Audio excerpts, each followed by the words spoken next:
Hello everyone, welcome back to my video here on Play on GA with me, Seamus Brady. In this video, I'm going to be giving my immediate reaction to the news that Kieran Kingston has stepped down as Cork hurling manager. He won't be there for 2023. His second reign as Cork hurling boss has come to an end. So Kieran, I mean, what do we make of his reign? What do we make of his second reign? That's what this video is going to be about. Of course, he had the first reign from 2000, here, I have it here, 2016 and 2017. He was the Cork manager. And then obviously his second reign then with Cork was 2020 to 2022. So do we make of it?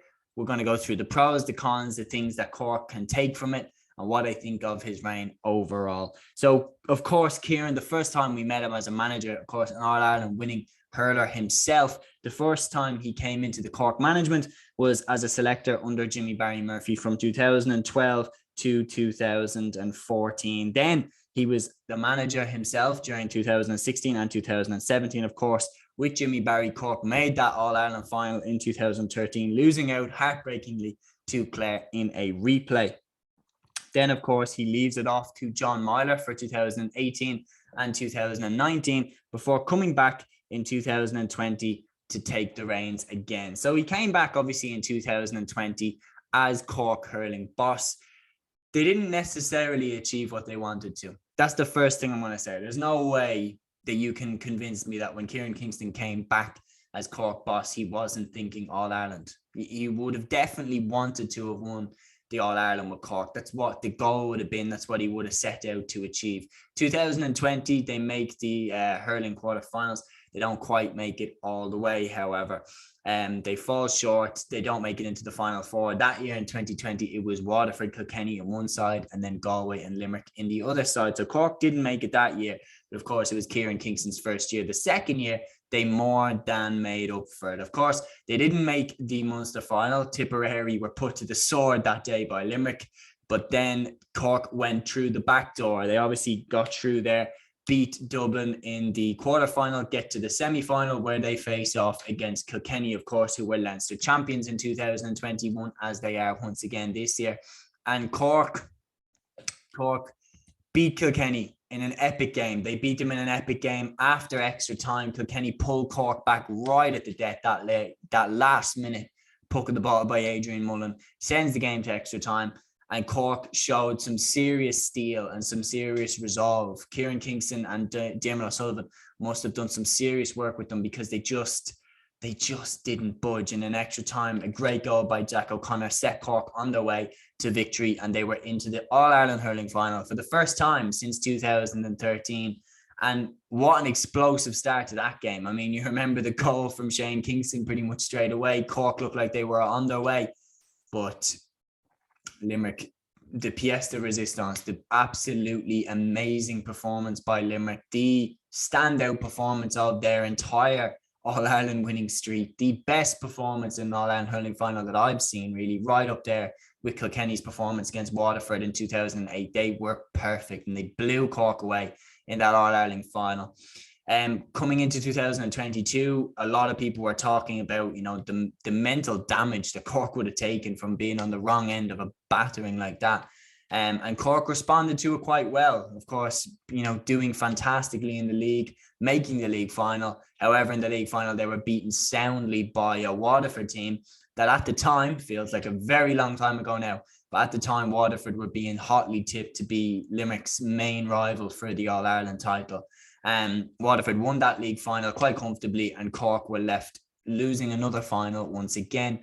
They went into the Munster Championship, of course, the round robin being back for the first time in Kieran Kingston's reign, of course, because COVID hit pretty much as soon as he got the Cork job. Their first game, they were beaten soundly enough by Limerick again. They were beaten as well by Clare in the second game quite comfortably. And a lot of people were really trashing Cork now at this point. A lot of people were saying Cork, they're not at it. They're not at this level. And then Cork really turned a corner against Waterford. They got Waterford again, the team that had beaten them in the league final. They were desperate to inflict revenge, and they were fantastic that day down in Walsh Park. Seamus Hannity was amazing, I remember. And they eked out and battled and deserved that victory. And then they go into the next game against Tipperary to ensure their survival in the championship and clinch third place. And they get a very, very comprehensive victory against Tipperary and get out of Munster, eliminating Waterford and eliminating Tipperary, which no one would have seen coming, that Waterford would be eliminated in Munster at the start of the year, especially after winning the league title. No one would have predicted that. But Cork then went into the qualifiers. They carried on with their form. They got to the All-Ireland quarter-final. Of course, they beat Antrim, the Joe McDonagh Cup winners. Then they go in against Galway in the All-Ireland quarter-final. Down in Semple Stadium in Thurles, Galway came down after being beaten in the Leinster final by Kilkenny, that Cork have obviously beaten in last year's All-Ireland semi-final. So people were tipping Cork to win this game. A lot of people were saying, look, Cork are coming off the momentum. They've beaten Waterford, Tipperary and Antrim back-to-back. They're going to carry on this form by turning over Galway, who have been beaten by Kilkenny. And it didn't happen. Galway were fantastic on the day. They grinded out and they really deserved that victory. And Galway marched on to the semi-finals, knocking Cork out. And now Kieran Kingston has stepped down, bringing an end to his second term as Cork boss. So really, over the whole thing, I think Cork would have definitely wanted to achieve more. Cork really are a county that, if you look through the past, they've never gone long really without winning an All-Ireland title. And 2005 is the last time they won it. Like, that's a long time ago for Cork, 17 years and counting. So that's a long time for Cork. And whoever comes in next is going to be under quite a lot of pressure to actually get that All-Ireland title for Cork, which brings us on to the next bit of this video where we talk about what is next for Cork. Of course, the successful under-20 management team of Pat Ryan and Wayne Sherlock, they're hotly tipped. Of course, Wayne Sherlock, all-star winner in 2004 with Cork, a cornerback, excellent cornerback for years for the Rebels. That management team has been very successful, and they produced, down through the years, they produced some fantastic players. You're talking the likes of Kieran Joyce, Alan Connolly, Shane Barrett, that have all come out of Cork under-20 teams over the last few seasons, and there will definitely be more to come. So they're a very, very good shout.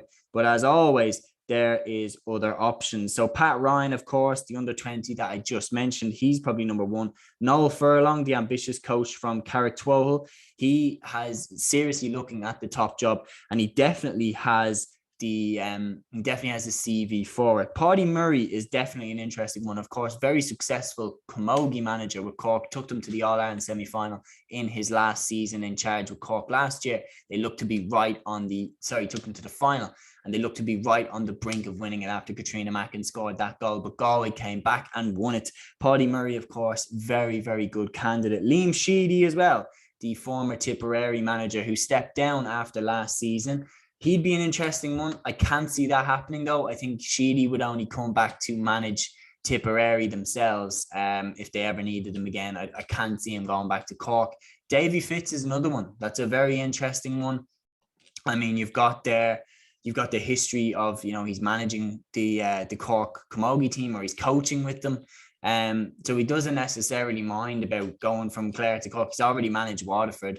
So it would be an interesting one to see. Would Davy be interested with that? I wouldn't see that happening either, though.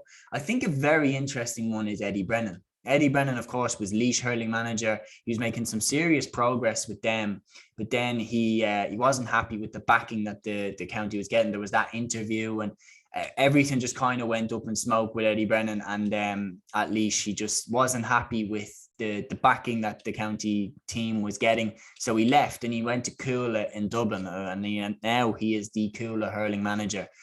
It's definitely an interesting one. I genuinely think Eddie Brennan could be a really, really, really good appointment for Cork, because he's young, he's hungry, he's ambitious, he wants to prove himself. He was doing that with Laois, and I think he'd be a great appointment for Cork. I think he'd have the confidence. I think he knows how to handle the media. I think he knows now. He's learned a lot from his job with Laois. He did a fantastic job with them. Of course, he beat Dublin in the championship and gave Tip a great game in the year that Tip went on to win that All-Ireland. So if they were going to go outside, I think that Eddie Brennan be the best option. I like Pat Ryan and Wayne Sherlock. I like that management team. I would add 2 people into the backroom team, though. 3 people, sorry. For continuity, I would ask Diarmuid O'Sullivan to stick around. I think he's a very good influence on that Cork team, what he's won, what he's achieved. I'd say so respected, and it would give a bit of continuity to the Cork team to carry on with this passing game that they do. Sean O'Halpine is someone that I think is just inspirational, and having him in the dressing room, I think he could fire up anyone. And having him there, the knowledge he has, what he's won, what he's achieved, it couldn't hurt.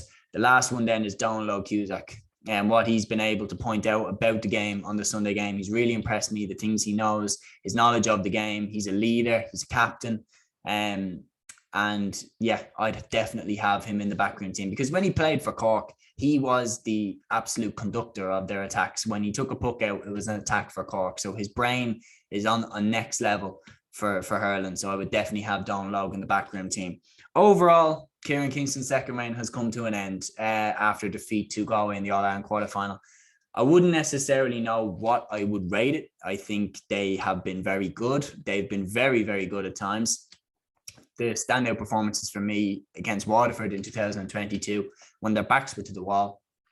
But the main one for me is 2021, that All-Ireland semi-final victory over Kilkenny. That's the highlight of Kingston's second reign as Cork boss. They would have wanted an All-Ireland. They didn't get one, but it still was a good little reign there for Kieran Kingston as Cork boss. That's my thoughts on his reign. Let me know what you think about it in the comments below. And until next video, guys, here on Play on GAA, take care.